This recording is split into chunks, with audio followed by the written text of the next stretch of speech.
Welcome to UDYAM 2.0, powered by SPECANCIENS Executive Body. In our fifth episode of Volume 2, we are back with another insightful session, and this time we are joined by Bhargav Reddy, one of our proud SPEC alumni. Bhargav graduated in 2022 and is currently pursuing his studies in Canada. Today's session will focus on study abroad, a topic that continues to inspire and guide many aspiring students. We are excited to hear about your journey and experiences, Bhargav. Over to you.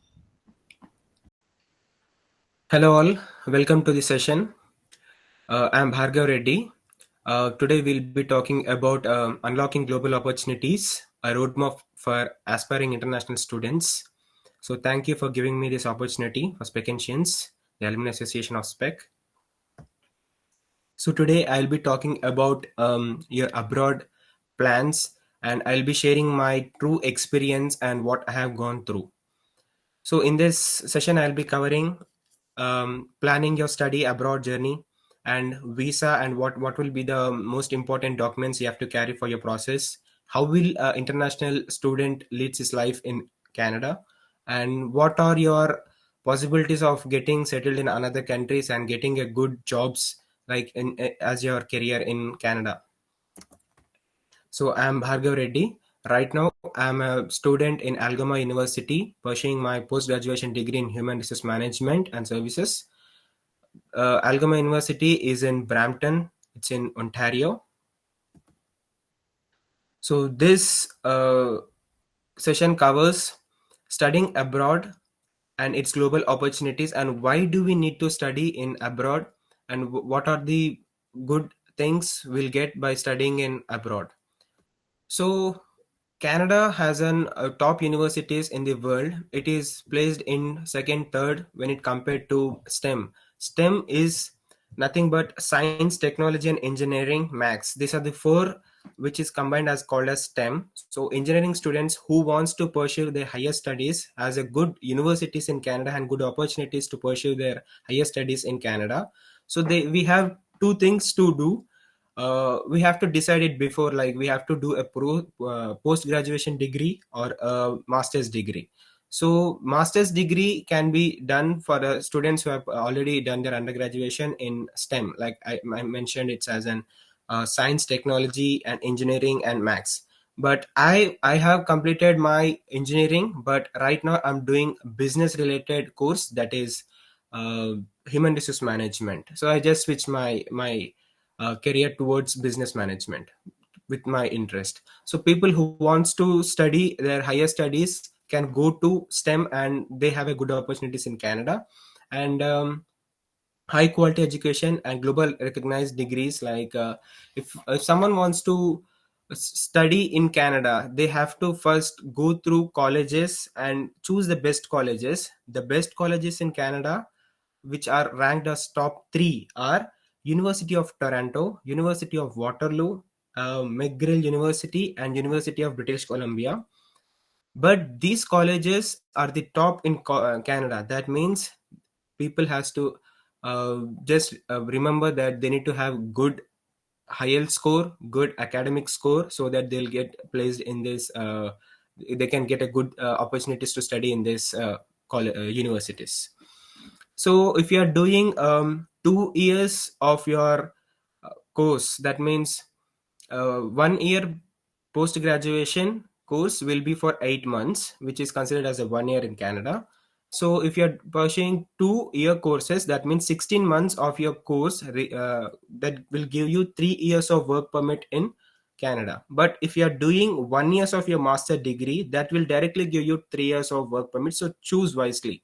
So depending upon your interest, you have to decide to do a 2 year post graduation uh, course, or you can directly do a 1 year master's degree. So as I mentioned, I am studying a course related to business, so that's why I'm doing 16 months of my course. But if you want to study your STEM related course, then you can directly choose master's degree, and you can get an opportunity to work for 3 years of work permit. So what will we do in this work permit is like to get an Canadian experience. So students who did not have any experience back in home their country can have an opportunity to just have an experience of how the system and how the corporate life will be there in this country. So they have given us an opportunity of 3 years, so we can get a good experience in Canada.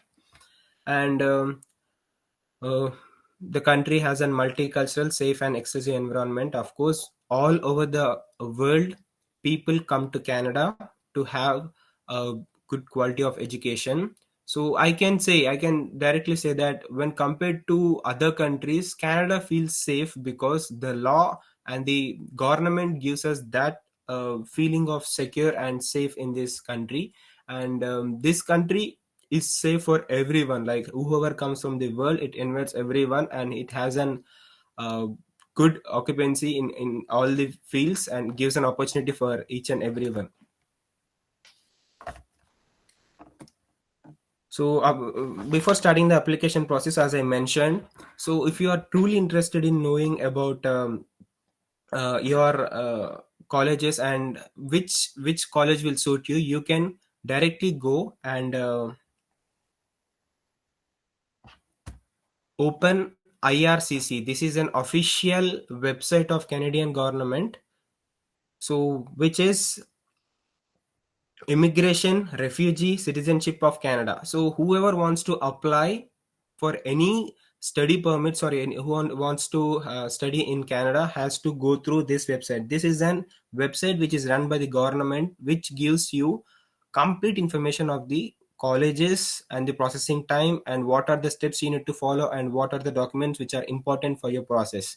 So everything is included, like whatever you have doubts you have, you'll get everything in this website, which will be updated directly by the government. So due to recent changes in the government, they took some new rules which are there in this website. You can just go through the website and have a look of what are the new things that every student, international student, has to remember before putting an application to Canada. So we have to choose a course, as I mentioned. If you want to go towards your STEM, that means engineering. Your next degree will be something related to engineering, or you want to switch your career towards business or medical fields. That is also it's a good choice. It has a good future in Canada. So for this, like application process also includes IELTS, which is English proficiency language. If you take Duolingo, this is also fine. This is another exam you need to take to show your English fluency and English capability to speak and talk. So this is IELTS. Right now, I got a band of 6.5, but if you just score a good IELTS score, that means your chances of getting a seat in a good university will be more, because universities will consider this kind of exams, and uh, it's a process which is important for every college to look at the students IELTS score. So if you have less score, like below 6, still you have an opportunity with colleges which are not high, like top. We don't get seats in the top colleges, still the colleges will give you an opportunity to have a seats in them. But minimum 6.5 is a basic thing you have to get in your IELTS. And Duolingo is another exam, as I mentioned, that will also give you a possibility, like if you are not doing good in IELTS but doing good in Duolingo, you might get an seat in a colleges which you wish to study. So I think you all know about LORs, that is letter of recommendations, which is given by our college in India. Like the college which we studied, our professors and the HODs will give us a letter of recommendations. That means these student wants to study in the college, in Canada, so we are recommending him. That is what this LOR means. And SOP, statement of purpose, and why do you want to study in Canada, you need to give a detailed explanation by writing yourself, your interest, your college, your finance situations, everything in SOP. This SOP matters a lot. I suggest everyone, if you are writing an SOP, if you are working on SOP, do take suggestions from a reputed organizations or reputed persons will be some, there will be some professionals available for writing SOPs, and they will help us to avoid mistakes, because this SOP will be checked, and based upon that the decision will be depending to give your approve your visa or to reject your visa. So resume, resume is a basic thing, what you have done and what are the skills will be mentioned in the resume. So applying through a university website or through agents, as I mentioned earlier. So this is this website. If you just as I told, let's say for an example, I want to study in University of Toronto, which is the top in Toronto. So if you want to study in Toronto, you have to just go and search for the college requirements in this IRCC, because IRCC is tied with the college. So what are the requirements we need to study in that college, and what are the minimum score, what are the academic score we need to have to get a seat, because those universities, as I mentioned at the top, that means they will be so serious about students academics and students performance in English speaking. So you need to go through them, and university website, you can directly go to universities websites and check for the requirements same, because you need to spend more time in knowing what your college is and what are the things you need to keep ready before applying. So you need to, if you're going through an agent, still that's fine, but they do the same thing, like they do apply through the university website, and for that they'll be charging some money from us, but you can just do it from yourself. And when you start applying through university websites, by doing some research on that, you'll get some good knowledge, and you'll know the things what to remember in the future as well. So university website, when you're applying through that, you need to put all the documents, as I mentioned, like you need to send them LORs, SOPs, resumes, and the university will check those all, and based upon that they'll take a decision of giving you um, a letter, that is a letter of acceptance. And that is what your first step starts. If the college gives you a letter of acceptance, that means they have accepted your profile, then the actual process will be started. This will take around 3 weeks, max to max 4 weeks, because the university uh, will depending upon the applications what they get, they will respond. Sometimes it may extend to 6 weeks as well, but I got in 3 weeks only. So choosing course, as I mentioned, like depending upon your interest, you have to choose and make a research of the universities what are available. At least you need to drop an application for 3 universities, so that you'll get an opportunity in one or the other university. And sorry.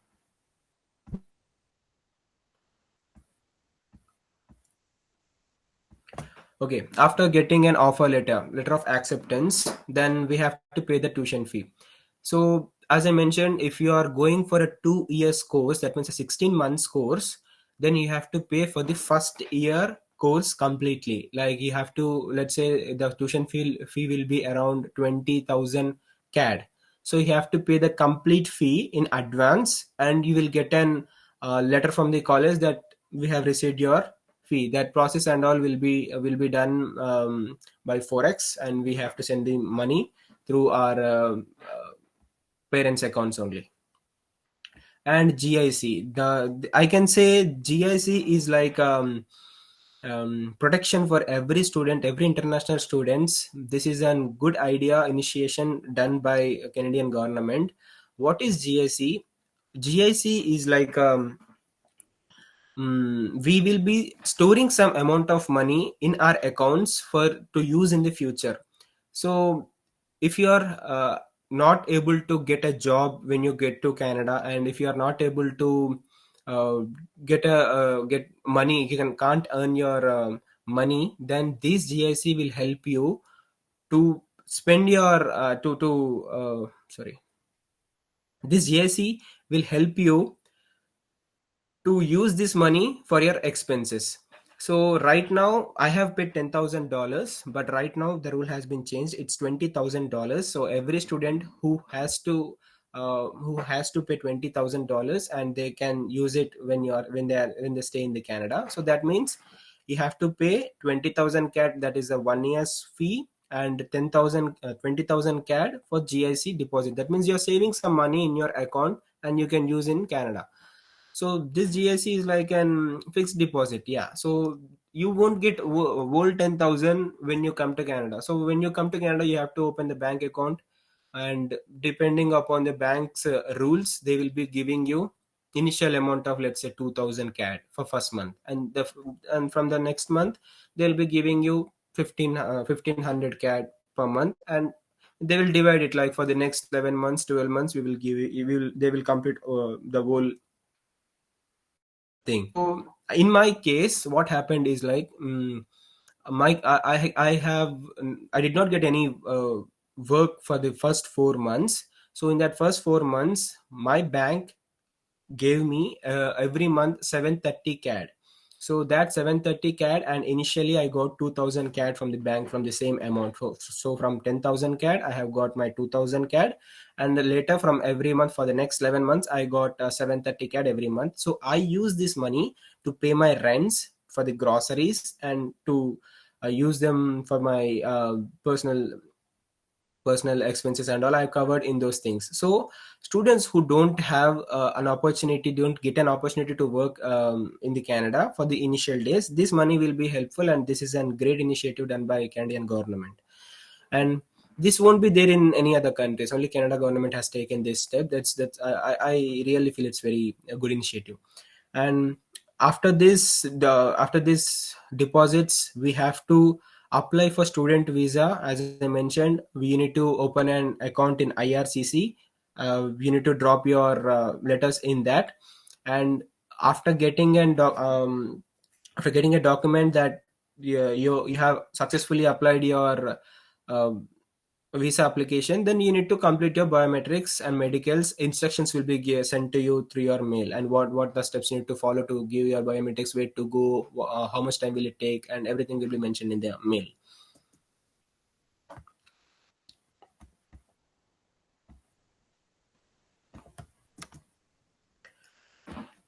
So after completing your biometrics and all, you'll get your study visa. Then you need to, there is a small step addition here. After getting your visa approved, that means you need to send your passport for printing. That means Canadian government will print your visa on your passport, and that will take another 2 to 3 weeks. So the whole complete process in India itself will cover before 3 months. It will, max to max, it will complete in 90 days. That's it. If it's more, then it must be 120, not more than that. So if you are planning to study in Canada, that means you have to just be prepared and keep everything ready before 3 months and start your application process. So we have spring and winter. We have two kinds of courses starting, like 2 sessions. One will be a winter session that will be starting in the month of January. So another session will be spring season, that will be in the month of May. So these 2 seasons we can just put our study permit. So when you come to Canada, we have to make sure that we need some house, right? So I can prefer going through Facebook Marketplace is better, because Facebook Marketplace, people will post their availability of rooms and availability of accommodations for another students. So there are some other apps like Kiji, but Facebook Marketplace worked for me. Initially, in my case, I came here. I have some friends here, so I just came to them, and I was with them for 1 to 2 months. Then I just checked through Facebook Marketplace. I found an accommodation. I just moved to some other house. So that's how it's very simple, and need to be careful with the scams. What happens is like, you just need to not send money directly. You need to verify, check the houses, and everything needs to be checked in person, and not to believe on the phone calls, etc messages. No, I don't suggest that. You just need to go directly and meet the person, check the uh, check the location and all. Then only you need to pay your advance or something, whatever needed. And everything will be documented, like we need to sign a rent agreement, will be there, which is legal in Canada, which is very important also. And average tuition fee will be 15K to 20K. Right now the fees are increased and the universities are charging more than 18 to 20K. I have paid for the first year of my course 18,000 CAD, and after that it increased. Like right now for the second year I have paid 20,000 CAD. So for the living cost, as I mentioned, you'll be getting your GSC for the initial days. That means 800 to 1200 per month must be spended. That's normal here. So if you want to stay with someone else, like you have your friends, then the cost might decrease, and that depends upon your understanding, and that depends upon your comfortness. Like if you are okay with being with some other, then the rent will be decreased. The same thing what we do in back home. So if you want to be in a separate, then the cost will be increased. That's a normal thing. And yeah, so savings, as I mentioned, we don't have any savings. We just put our GIC here, and we use the same money. And part-time work, we need to search for the part-time work. And in Canada, you are allowed to work as a student when you are in when you're pursuing your course. You can only work for 24 hours per week. That means if the college, some depends upon the college. Every college don't have the college for 5 days. Some will have only 3 days. Some will have college for 2 days. That depends upon the course what you take. So if your college says if you have 5 days of work, sorry, if your college says if you have 5 days of your classes, that means you can only work the other 2 days. That is on sixth and seventh day of your week. You need to cover 24 hours to get good money, but you won't get 24 hours of work. So you have to calculate everything, but you have to calculate your finances. You have to calculate your expenses and spend according to them. Yeah, so part times and internships, you are allowed to work for 24 hours. As you don't have any experience in back home, let's say as a fresher, you don't have any experience in the corporate field, then you can't get placed in a part-time jobs related to corporate. So you have to go to part-time jobs which are uh, general in the market. So you have to just go through all the, there are lots of jobs available in the Canada. So anyone can apply for any jobs, and if you are able to perform the jobs, and the basic pay in Canada is $18 per hour. So whoever works for any job, and they need to pay $18 per hour. And this will be again, in this information, like how many hours you have worked for the week, will be sent to government, and they will monitor your mm, time of work. So you can't work for more than 24 hours, and if you are doing so, and you will be immediately flagged, and you will face the consequences later. So you have to calculate your work hours. You have to get a good job which will at least cover 20 hours per week, so that you will manage your academics, and you can manage your part time as well. So internships, we can apply through LinkedIn. Yeah, it works LinkedIn.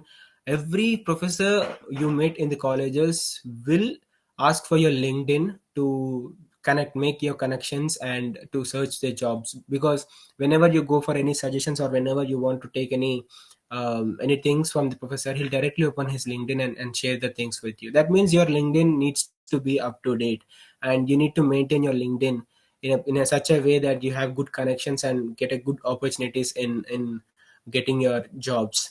So full time is like, as I mentioned, part time. As a student, you can only work for 24 hours, but you can take a break. So let's say I have mentioned you, I'm doing a 16 months of course. That means a 2 years of work.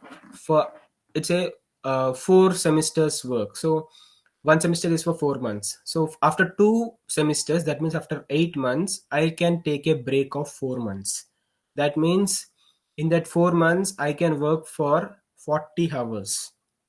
So getting a job which will give you a 40 hours can make me some money and make me financially stable again. So I can use this money for my uh, future fees and all. We can generally, students do in the same way. Who has a 2 years of coursework will complete the 8 months of course, because the 8 months of course fee you already paid in back home country.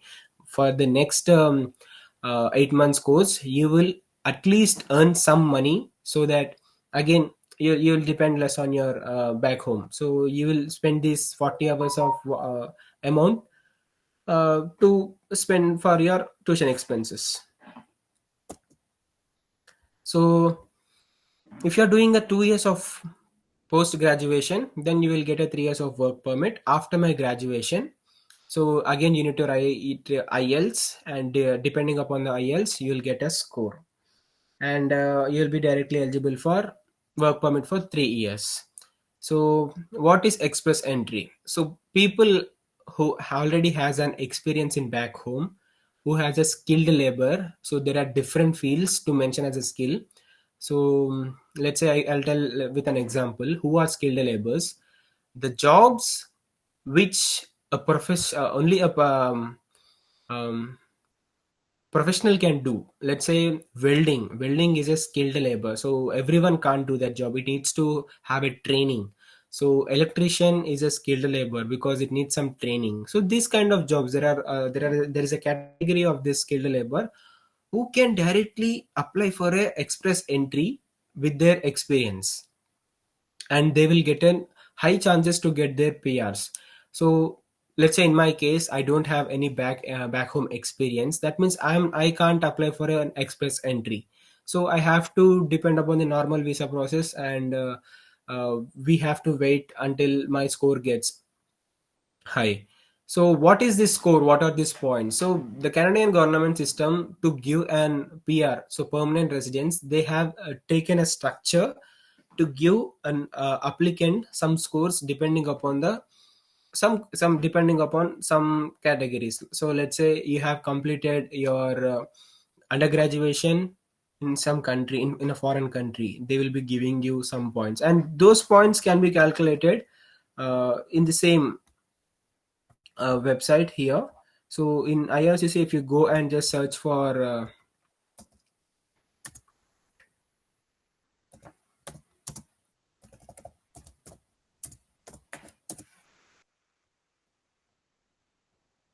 yeah, so if you just go and search for your points, then you can have a calculator here, check your score. So express entry, for express entry, what are the scores you will get for each thing? Like if you are married, then you will be getting some points, and there will be a lot of questions and the things you need to enter, and you will get ultimately a score. So you need to check with the government, will put you in a pool. So that pool scores will be changing every time. So right now the scores for the express entry are around 400 points. So these points will be given based upon your status. Like if you've completed your undergraduation, you completed your masters, you are staying in Canada, you have an IELTS score, you have some other French language score.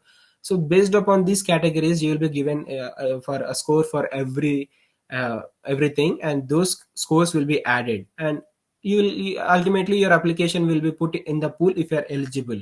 So if the pool is for 540, but you only have 500, then you have to wait and gain some more experience in Canada. So in these 3 years, every year if you are working, your points will be increased, and at a point, if you are able to, if the suddenly the pool drops to 500 and you are there around 500, then you'll get your PR status. But it's a time taking process for the normal people. For the express entry, as I mentioned, if you have experience in back home and if you're a skilled labor and doing some professional jobs, then you can easily get PR in Canada.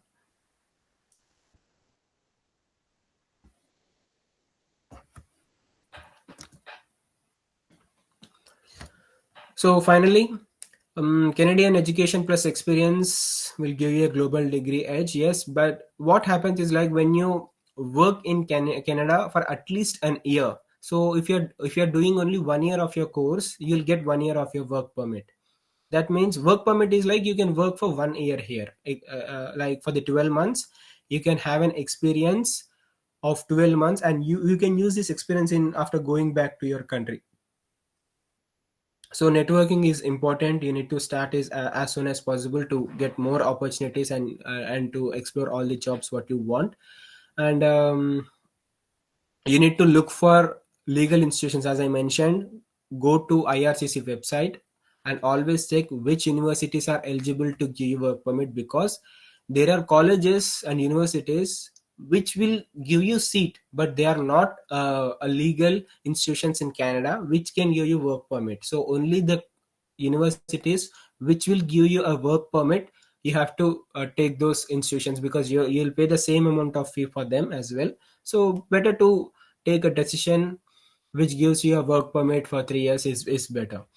And verified funding options, as I mentioned, while you pay a huge amount of money, a 20,000 CAD is equals to almost all 15 lakhs.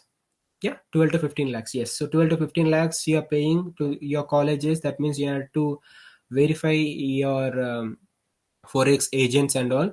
So you need to just research for the best forex agents and do your fundings.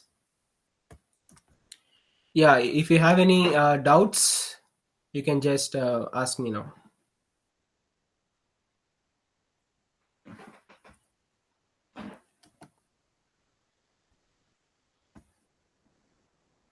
Hello. Yeah, Anna, what if we want to do a job in Canada and wanted to apply from India? How can we do that? Yeah, for that you need to, as I mentioned, that comes under express entry. If you have the let's say okay, I have two categories here. You're working for a good MNC and that company wants you to work in Canada, then they will send you. That is called a closed work permit. Open work permit is you can work for any institution what you want. Any company you want to work, you can. That is open category, open work permit. Closed work permit is like from the back home you have a job and that company wants you to send to Canada, and you can only work for that company. So you can't switch your company after coming to Canada. That is called a closed work permit. So you'll be more safe in closed work permit because you don't have all this expiry date for whatever it is. You can just work for how long the company will be funding everything for you. So how long the company wants you to be in Canada, you can be. That's a good option for professionals who has a good experience in back home.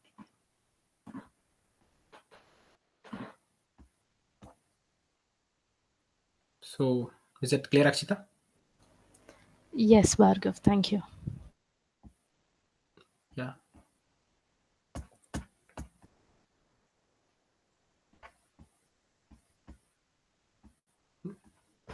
So any doubts more? What are the websites where we can apply for the jobs? Websites for jobs, as I mentioned. What kinds of jobs do you mean? Like both part-time and full-time jobs. So if you, let's say, websites, in sense you can directly go to the websites of the companies. Let's say I have Tim Hortons here. Tim Hortons is a coffee shop which is there in Canada, which was like Starbucks. We have Tim Hortons here. So you have to go to Tim Hortons website directly and apply for the jobs. That's it. So whatever you find that this job is good for me, just go to the website and apply. That's it. There is nothing specific like Indeed. Okay, yeah. So sometimes what happens is like there are some jobs related to banks, related to securities, and related to something you have. If you are able to do good in computers, then they have jobs they'll be posting in Indeed. Indeed works good here. So you'll be getting in calls from the Indeed. Same like India, like we have to apply through Indeed by applying uploading our resumes. Then they'll be calling us for an interview, and depending upon your performance they will be taking you for their part time. But the most important thing is you have to mention your experience in Canada only. You can't tell that I have an experience in back home country for the part times. Let's say I'm working for a supermarket here. So if I tell we have supermarkets in India, right? Dmart, Metro, something. So if you tell I have an experience working as a supervisor there, they won't consider your application. So you have to show them that you have an experience in Canada, and you because the procedure changes, like the laws and all are different from Canada and India. So that means they want a employee to work with them with the law, with the experience in Canada only. That makes them easy and avoid some mistakes what we generally do while we work. The Canadian government is very strict about the labor relations and all. So you need to know, you need to have an idea of how to work, what are the safety you need to take while doing your jobs. That is important because suing system will be there in Canada. And let's say, for an example, for your information, why do we need to have an Canadian experience? So what happens is, like, you have done something very common thing we use is, like, in India we um, do things normally, but these people are very specific about cleanliness. So if they see you using your hands directly without using gloves, that means they'll sue the company, not you. Company, that means company has to pay huge amount for the customer. So to avoid those things, they'll ask for the Canadian experience. To get that experience, then you have to go for trainings, you have to go for some sessions what they give while they work. Yeah, that's it. Then you'll get your job. As I mentioned in my case, it took me 4 months to get my first job. So that job is not that hard, but I could not show my experience in Canada. So they'll ask, like, when did you come to Canada? If I say just 1 month back, then they just say, okay, just be in the line, we'll just call you. That's it. Because they know that 1 month experience in Canada can't give you an idea of how to work, how the procedure will be there. So they just need you to spend some time and know about the rules and regulations and in as an employee in Canada. Yeah.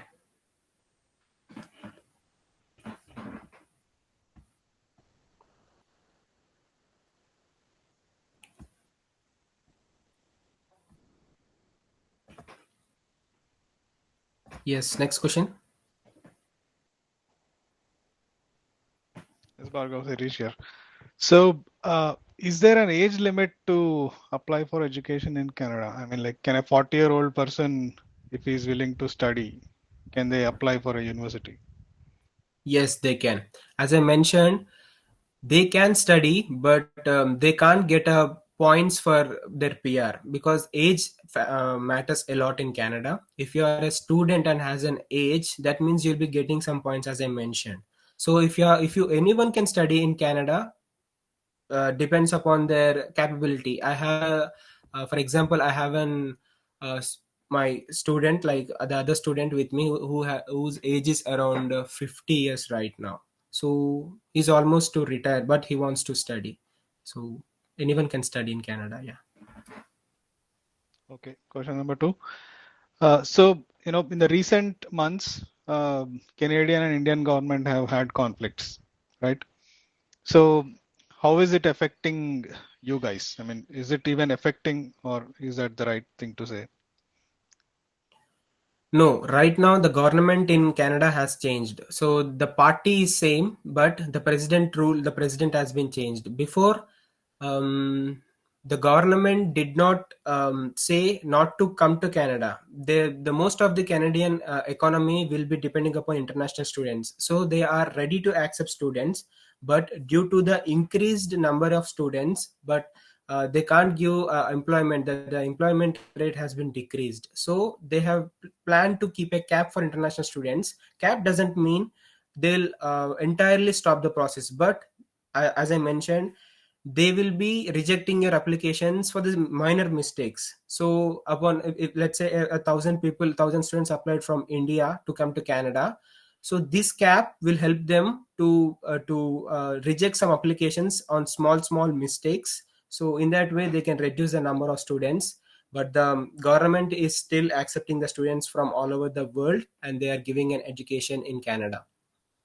Yeah, so that is not affecting in any way for students, or they're not imposing any kind of things on the students who are already in Canada. One more thing is, like, students who are already in Canada are safe when compared to the students who are trying to plan, because the rules are changing every month. So I can't expect something will be good in future, something will be bad in future, because depending upon the financial situations, this government has taken decisions.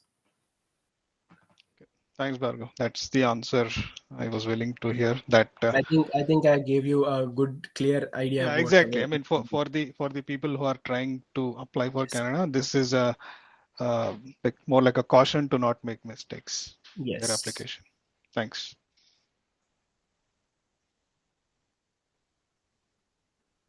Next question.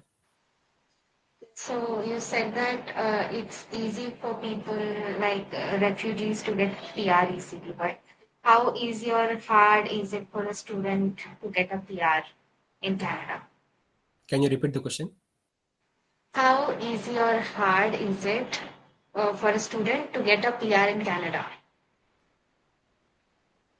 So getting a PR depends upon the work you take. So if you are using your 3 years of work permit wisely, if you are getting a good job, so we have tier system here: tier 1, tier 2, tier 0, sorry, tier 0, tier 1, tier 2, and tier 3. So these tier depends upon the level of jobs you take. Let's say you're working as an manager. Normally for any company, a manager, that means you're in the tier 2 position. So tier 3 is a job which is like a supervisor post, which comes in tier 3. So people who are working for 0 to 3 are eligible for PR. But if you are working for a job which is tier 4 for 3 years, you are not eligible for PR. So you need to get you need to get a job, good job, for at least 1 year. You need to be in top 3 tier jobs, and that will give you an good opportunity to apply for PR, and you'll get a PR easily. So students will get the PR easily because this 2 years what they spend in Canada will give them a good score. Back home country experience is an addition, but still, if you don't have experience there, they are giving you an opportunity of 3 years to make it. So it's a good decision to work as an sorry to apply for a student visa first and then get a PR.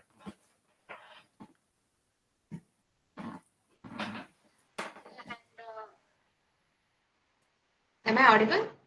Yes, yes, please. Okay, so are there any more suggestions that you would like to give to get PR more easily? Okay, so why do you want to get PR is very important, because most of the people in Canada right now, depending upon the situation, most of the people are moving back to their home countries because of the financial situations in Canada. So getting PR is if your motto is only to get a PR, that's a different case again. So you want to get an experience, you want to get a good experience, then you can work for 3 years in Canada, and you'll get your PR easily. But you have to be making your score more, like learning some other languages like French, doing good in your English proficiency exams like IELTS. You have to maintain high scores. Then automatically you will be eligible for PR. That's it. You will be in the pool.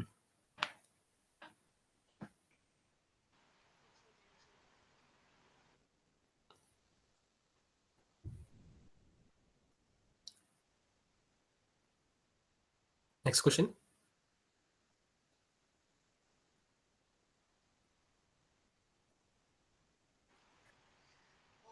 You said that Canada have a very cold weather. So is it worth trying to put more effort to getting into PR? Is it worth the lifestyle there? Okay. So one more addition to this is, like as I mentioned, Canada is a very uh, Canada has a very big inland. So I'm in Toronto, that is the south part of the Canada. So here the temperature is little bit okay when compared to north part. North is like extremely cold. So there are some states which have more cool temperature, more people can't even stay for long there. So those states, what they do is, like they will give you an opportunity to take PR easily if you spend 6 months there by doing a good job. Good job in sense, like as I mentioned, tier 1, tier 2, tier 3 jobs. If you're able to crack those jobs in those states, you will get jobs easily. But the question is, can you survive in that climate? That depends upon you. So if you choose to go there and at least be for 6 months, then you'll be eligible for that. Is a separate category. It's called provincial. That is the different province, so they'll be giving a different process again. This is Ontario. Right now in the whole session I have only mentioned about the Ontario process. So if you go to some Alberta, or there are some Nova Scotia, which is almost top of the um, topmost. So those rules will be changing, and you'll get PR easily there. So people who have good connections in those states can get jobs easily, but people who don't have any connections, who don't have any knowledge in this corporate field and goes there, they can't survive there because you don't get part times as well.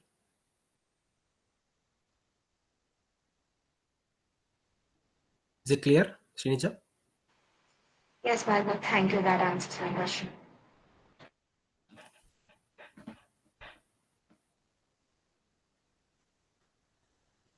Next question.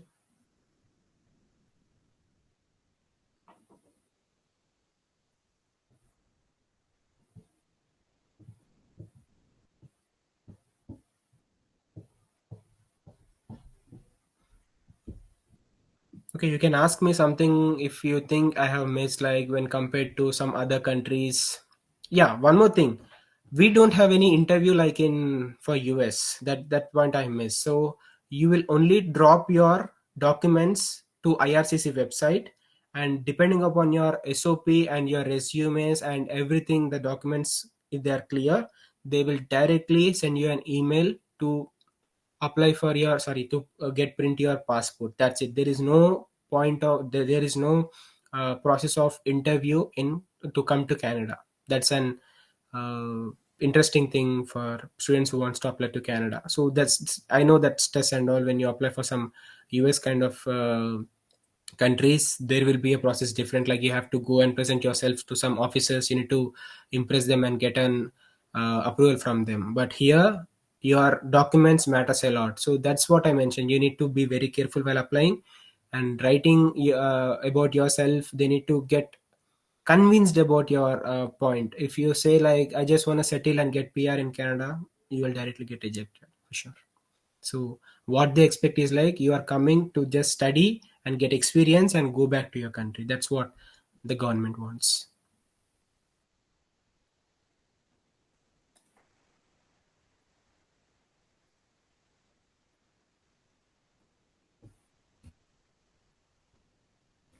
Like as you have mentioned the situations there in Canada, so is it good to come and pursue our like studies in Canada, or should we choose any other country? So I don't say Canada is bad. As I mentioned, the top universities in the world, like the University of Toronto, is the top second in STEM for the engineering students if they want to study. So if your sole interest is to get a degree from that college, then you have to come to Canada. So no point like I don't say it's an wrong decision, because choosing Canada is also a good, because the universities and the system here is different, and it is similar to US. So if you are planning for US, some people don't like the US and don't get an opportunity to study in the US. As I told, they can't crack some GRE, or there is no GRE for Canada, for your information. So if you are not able to crack that GRE, not getting good scores there, or not having not passed your interview in the US embassy, then you can come to Canada, because this is not that different from that. So this is almost equal to the education system is almost giving a good quality of education for you. So choosing Canada for your education is good. But if you want, as I mentioned, everyone are like behind PR. So PR is like you want a permanent residence here. If you want to stay for a long, then you have to apply for PR. If you are not planning for a long time in Canada, just study and get a good experience and go back. Canada is the best country for that. Yeah, thank you, Bhargav.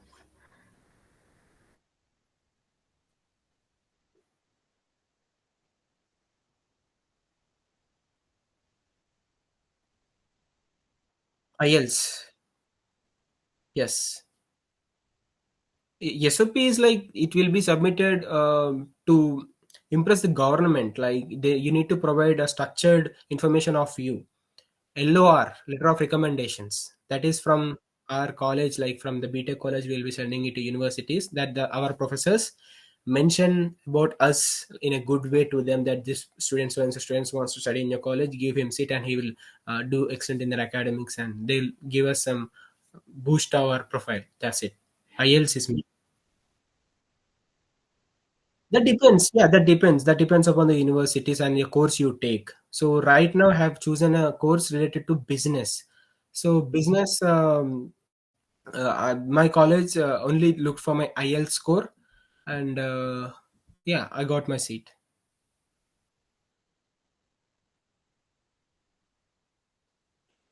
But if you are applying for course related to engineering, then the university might ask for your GRE score. That is an addition for you. Let's say 10 people applied for a seat and you have your GRE with you. That means they'll give you priority, right? So that's good for you.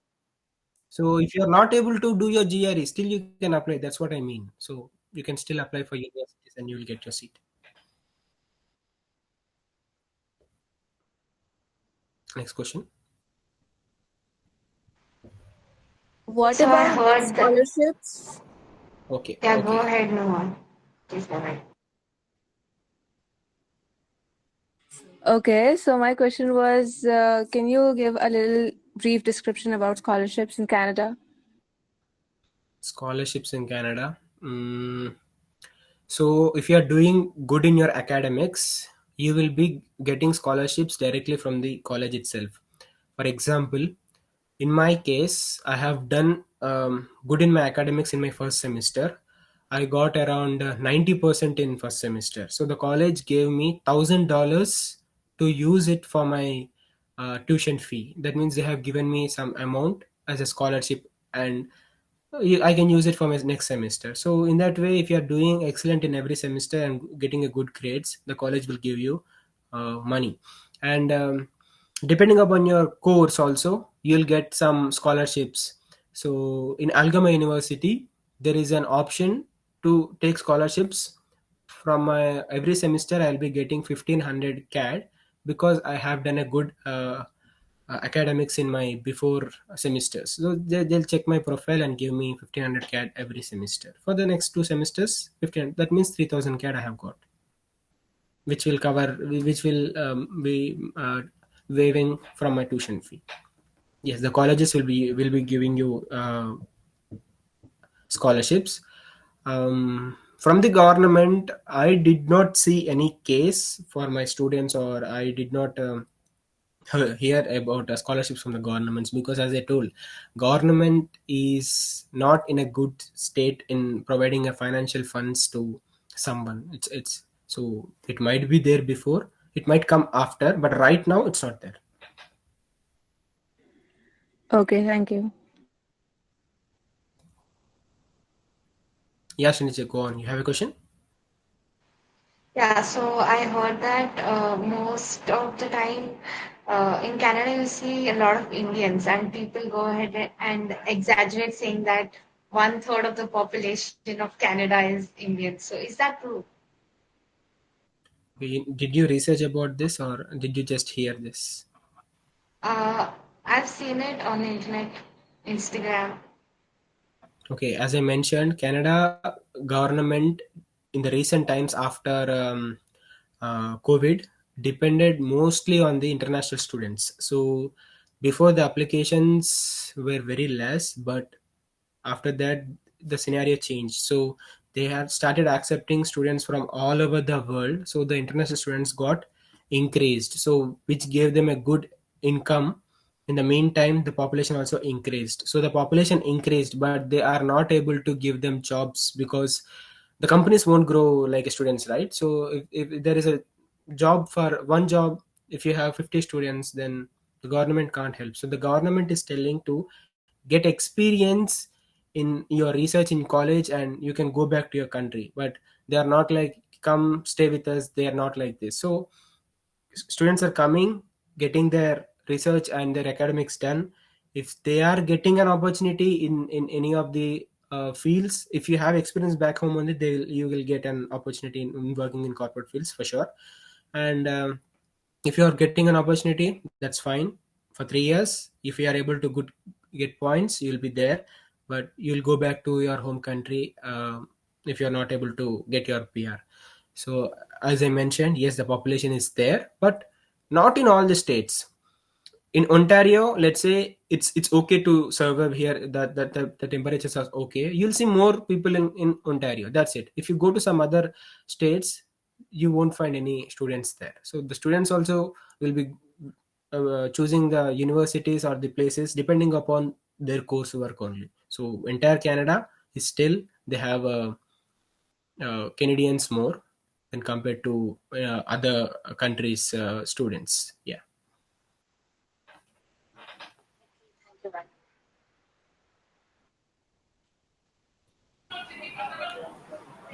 Hi Bhargav, I have a question. What is more Yes. convenient for students, business studies or technical studies? What would you suggest? That depends upon your interest. That's what. So if you are taking STEM, you will be under skilled labor. If you are choosing business, you can't be a skilled labor. So choose wisely. Yeah.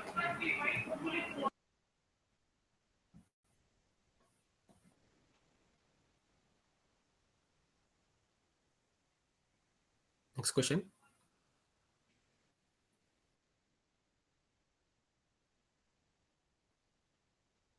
Hmm.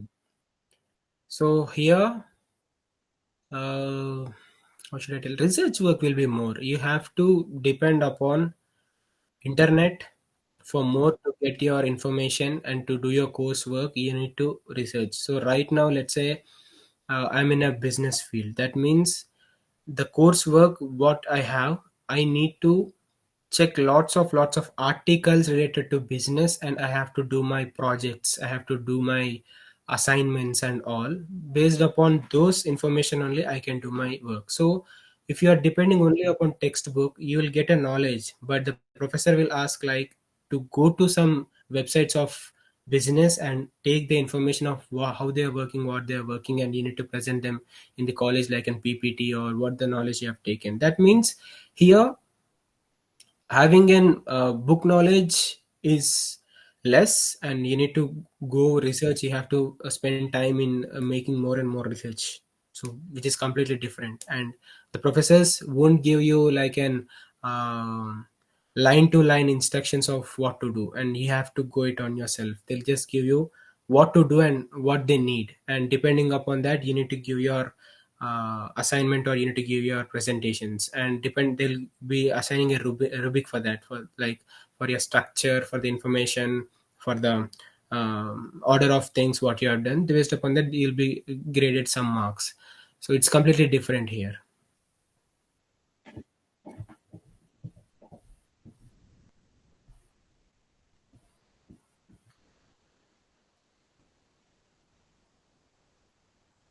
Any questions more?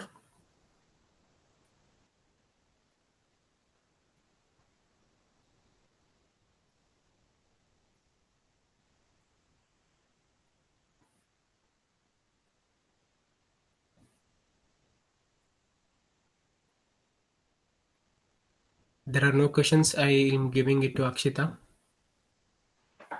Yeah, one more question. Yeah, go ahead. What would you suggest, off-campus or on-campus accommodation? On campus accommodation will give you more cost. So off campus accommodation is best because it's easy to get an accommodation for any student who wants to comes to Canada. So as I mentioned, if you have some or the other connection, you'll at least have a friend or someone will be there in this Canada, because as you only asked me, there are lots of Indians in Canada. So depending upon your connections what you make, depending upon your interest of place where you want to be, you can just ask them. And if the people are here, we can easily go and check the place what you want, and we can provide you information of what's happening here. And if you're choosing on campus accommodations, it will be more costly. It will give you a good cost. So if you are okay with that, then you can go. but I didn't find any difficulty in finding an accommodation. It's very easy. Like you can get houses every month. If you want to change it every month, you can go. That's easy. Facebook Okay. Marketplace, I think you already use Facebook Marketplace in India as well. So it's very easy. Just people put their availability there, and we can just text them and they'll respond. We can go and check and be there. And okay, one more thing. If you don't have, let's say a case, you don't know anyone in Canada, you can book an Airbnb. So they will be giving you for 15 days, 20 days. They'll be giving you, and we can only pay for 15 days of the rent. So you can come to that place first, and you can stay there, and you can start searching for your accommodations for next months after coming to that.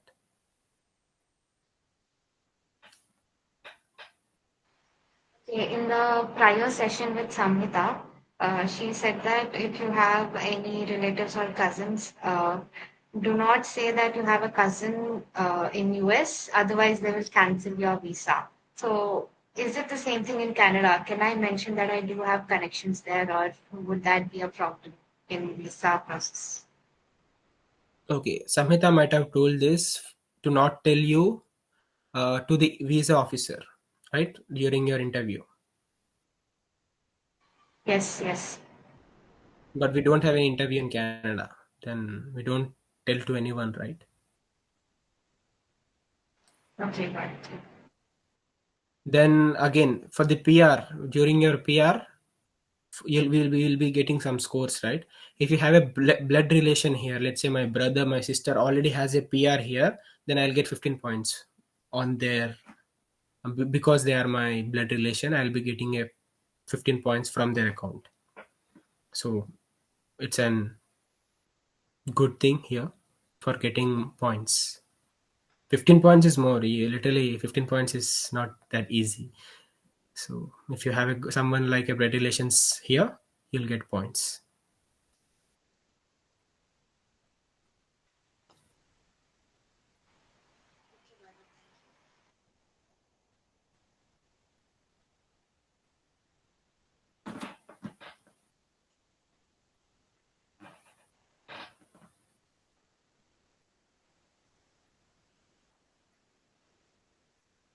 Next question.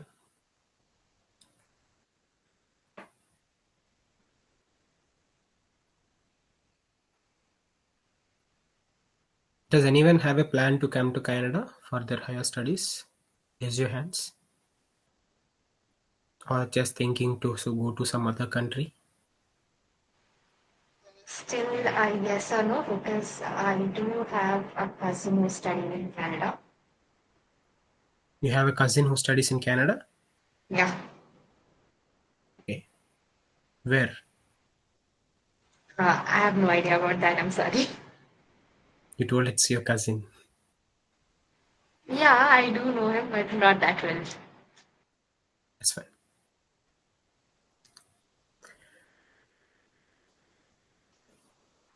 Are we done?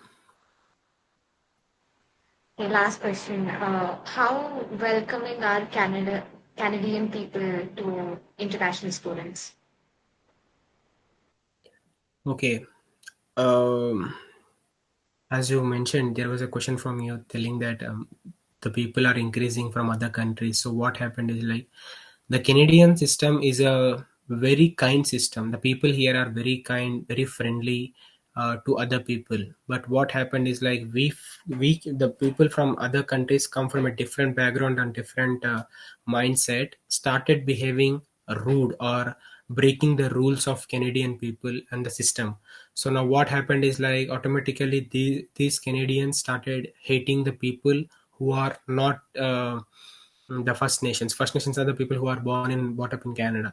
So people who are born and brought up in Canada has a different way of receiving people, and the people who are came from outside will be different as depending upon their background. So due to the increasing cases due to the increasing cases of some something which disturbs the system here, people started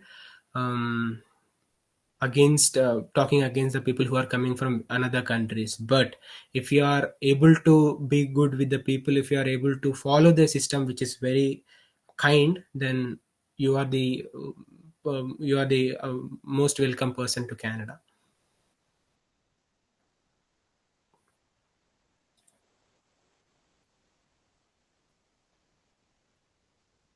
I can tell you with an example here for information.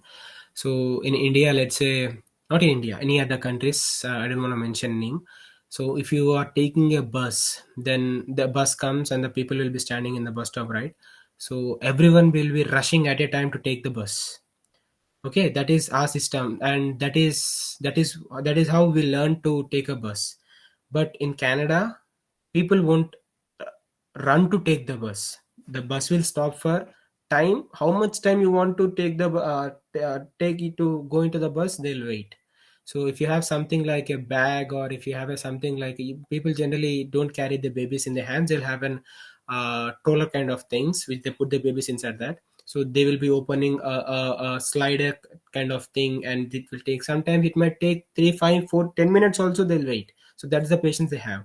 So, and they expect everyone to follow a queue process and take one by one and give a first opportunity to the senior citizens or disabled persons to take the bus first, and you can stand next to them. But if you are trying to take the bus very fastly and pushing everyone, the bus driver itself will stop the bus and come out of the bus and make you stand back. So you see the difference between. So the Canadian citizens will directly step back when they see someone uh, who are elderly and disabled persons, and give them opportunity to take the bus first.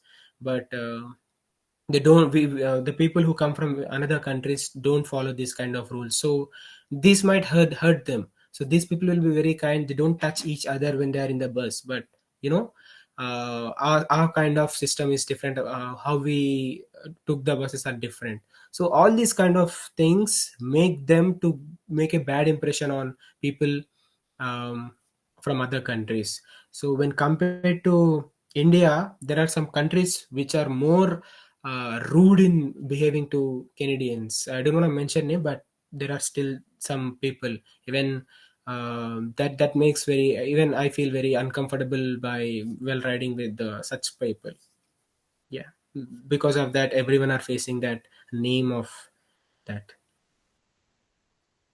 And one more interesting thing in Canada is like transport system will be very good. So if you're living in a city like Toronto, I live in a city like Toronto, so you will be having a system to take a ticket or take a pass for 2 hours.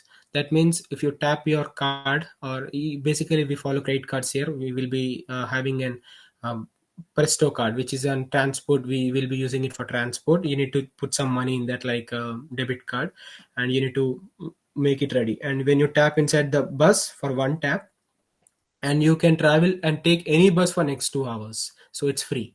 So for one tap you'll be paying around $3 to $4, and that's done. For next 2 hours you can travel anywhere you want. To take the metro train as well, like the subway train, you can take that. You can take any bus in in Toronto area. So which is very good. Like, yeah, if you want to cover, if you want to go from one place to another inside the Toronto, it will not take you more than 2 hours. That means they planned in such a way to give everyone an opportunity to go to any place what they want. Here, public transport is very good. Yeah.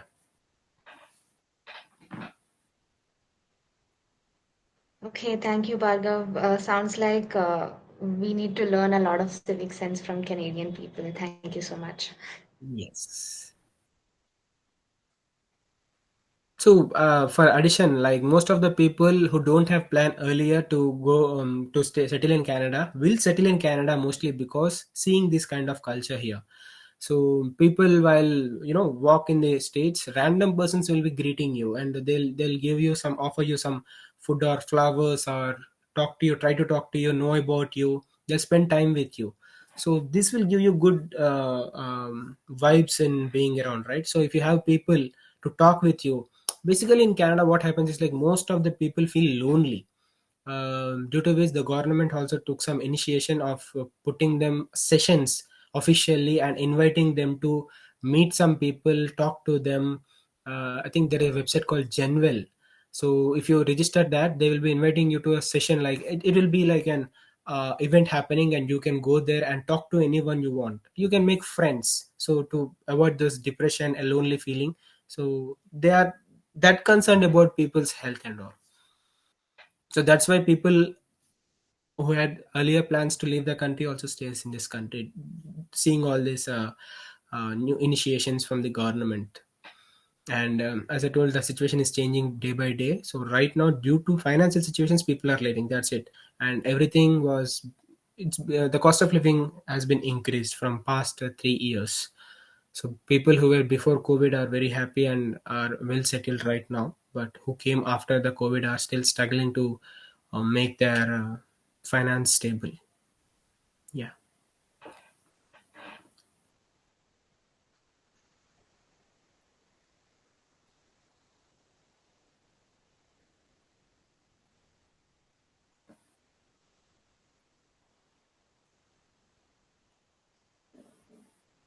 One more thing I have learned in after coming to Canada is like maintaining your credit score and maintaining your finances, like savings and all.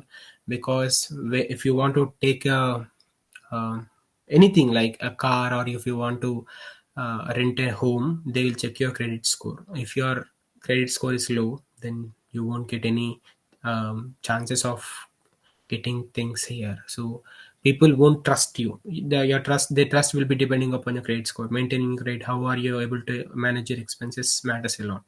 So you need to have your credit card. You need to use the credit card wisely and maintain your scores and all.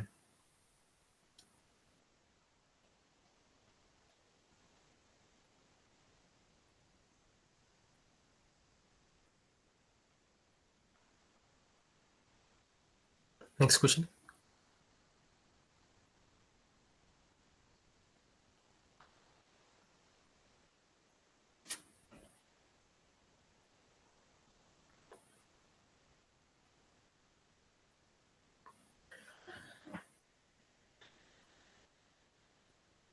Are we done?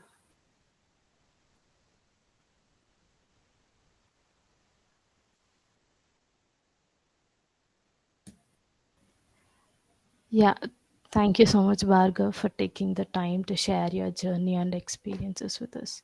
Your insights into studying abroad in Canada have added great value to this session, and we are certain it has sparked clarity among us. And thank you once again for being a part of Udyam 2.0 and for continuing to give back to the SPECANCIENS community. Thank you so much. Thank you all. Thank you for this opportunity. I feel very happy by spending some time with you all. And I'm really missing you people and the team. I hope I'll see you soon, meet you, and we'll have fun.